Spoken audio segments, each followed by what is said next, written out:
glad we did what we did, because whether it was God or not, we now have a logistical problem. Should the guys pray for the girls? So we just started bantering the whole thing around, and the bottom line is, I don't mind the guys praying for the girls because I trust the guys. The guys are under authority. The guys are not, they don't have some ulterior motive. At least I haven't discerned it since as long as I've known them. And so therefore, and nobody else has whispered in my ear, have you been watching that so and so like that? So therefore, I have no reason to doubt their intent. But they feel awkward because it's another girl, or a young girl, or an attractive girl, or whatever it is. So there are times in leadership you just have to do some of the mechanics. Now I'm saying that because the mechanics of praying for people is distracting from the spirit. So now we have to go over, okay, the only way you can pray for girl is you place your hand on her shoulder. That is surmising it's not the summer, of course, and she's wearing a halter neck. In which case, you can't touch her bare shoulder. Trust me on that one. So therefore, the best thing what I do when I pray for girls I don't know, haven't met before, I either pray for them by putting my hand on the shoulder, or I offer my hands. And they can hold my hands or one hand, whatever they feel safe, and that's it.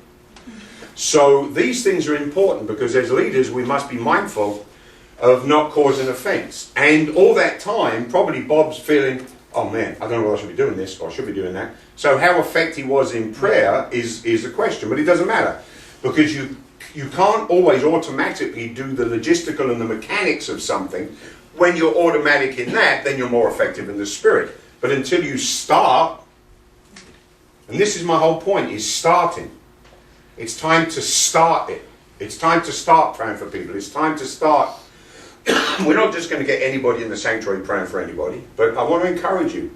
If you're under authority, if you're part of the house, if you are plugged into the culture of this church, and you live an accountable life, then most of the time we're going to use you to pray for people. And we're not looking for super spirits. We're looking to get you from where you are to the next step. And this is that we need a bigger on-ramp in this church. Good word, on-ramp. Okay, let's look at the yellow page again. Oh, geez, marvellous. But these weights are the point, you see. If you've got weights, anything on your mind, you're less effective in the spirit. The sin which... Okay, this is my point. And let us run with endurance. Run with endurance. This is something we have to get. Running with endurance. The race that sets before us, looking unto Jesus. Shall we go for it now?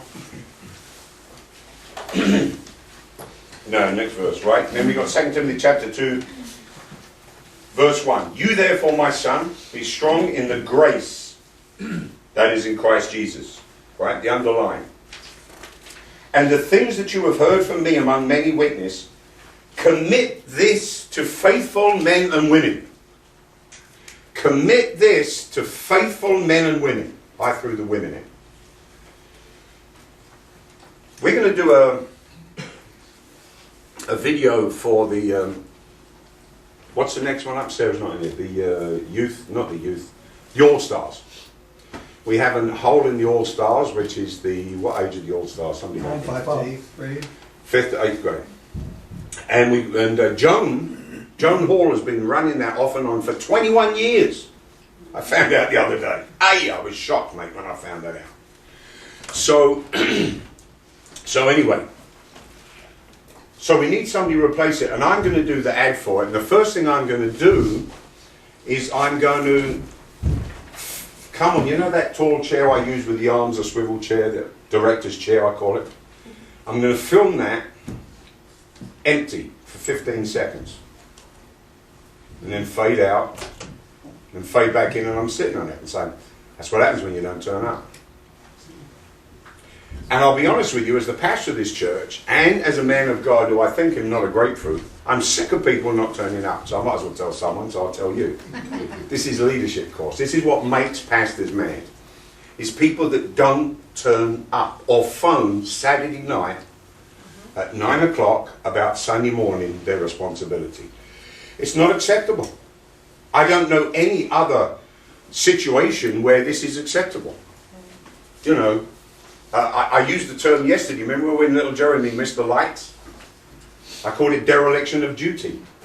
Now, strangely enough, if you're going to need to endure hardship like a good soldier, then surely the subject of dereliction of duty comes up, doesn't it? How am I thinking here? If you're going to enlist in his army, then it comes with a dereliction of duty. But the point is, in Christian leadership, because everyone's a volunteer, you can't say anything.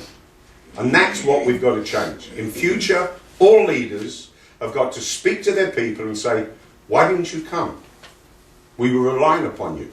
Even use vicious words like, you let us down.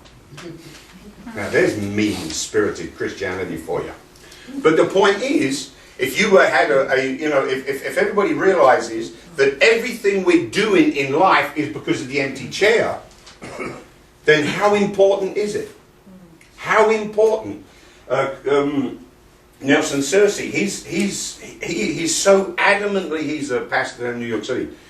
He so adamantly gets across all the time, your guests are a gift from God. They're a gift from God. How do you treat that guest? What if it's the angel that come to visit Abraham? You know what I'm saying? The Bible talks about visiting angels and how we have angels visit us unawares, we don't know. And so many times we have no concept of how important. I remember once pulling up here, saw 5 members of the host team standing outside the door talking, and a guy standing on his own in the parking lot. Not one of them broke their conversation. They were just in their 5 chairs, and the empty chair was ignored.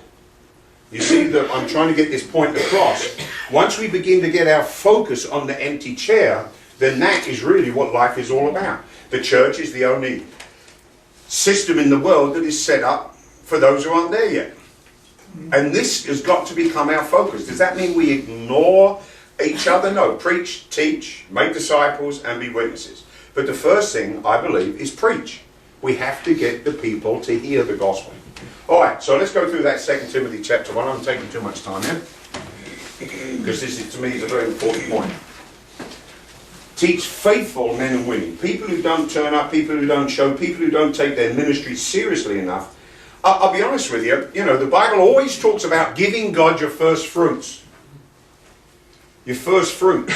It's a bit like a man getting up in the morning, showering, putting on his best suit, he's had a good close shave, he's putting on his deodorant, and then he's going to work. So he's giving his best fruit, his first fruits, to his job. Then when he comes home, hot and tired and smelly to his wife doesn't get, you get my drift. Now he should walk through the door, hi hon, excuse me, jump in the shower, put on his best casual clothes, put on his aftershave, and come to his wife. Right? First fruits. What are your priorities? God always gets to the leftovers. And that's what's got to stop if we're going to build his kingdom. The leftovers do not belong to God. He gets the first fruit, the first cut, not the pig's ear. That's an Andy Omsism I never forget. He even wrote it in my Bible. Okay, next. Verse 3. You therefore must endure hardship as a good soldier of Jesus Christ.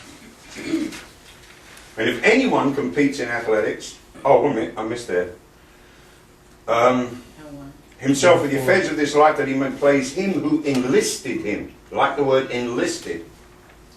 And also, if anyone competes in athletics, he's not crowned unless he competes according to the rules. Hard-working farmer must be first partaker of the crop. Consider what I say, and I put my name in there. It was a bold step. I really thought about that for a little while. Because this is Paul talking to his son, Timothy. I'm not calling any of you my sons or daughters, but it's me communicating to, the authority communicating to those who want to do great things for God. Consider what I say. Just consider what I